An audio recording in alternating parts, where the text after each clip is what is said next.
Imagine those who raise their voices over the voice of the Prophet ﷺ, then their future as a Muslim could be jeopardized before Allah Jalla Jalaluhu. You're now going to say to me, how does that relate to me? As a Muslim in the 21st century, when the Prophet ﷺ has passed away, I say to you, no, it's doable.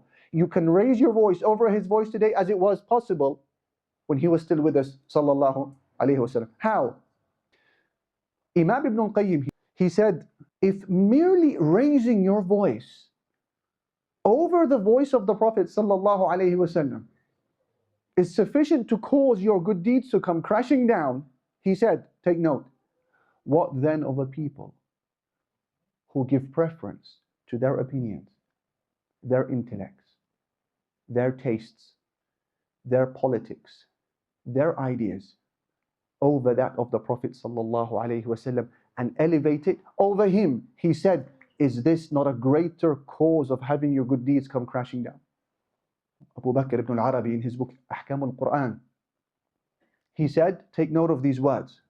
He said the sanctity of the Prophet sallallahu alaihi wasallam, now that he has passed away, is identical to his sanctity and honor when he was still alive. Hasn't changed. And then he said, and his words that are written down today in books are identical to his words that he uttered from his mouth. He is saying, if the Prophet sallallahu alaihi wasallam is with us today and he is saying to us in this masjid, do this, ya Muslims, refrain from this, O Muslims, he said that is the same as reading it from a book, because it's from the same source.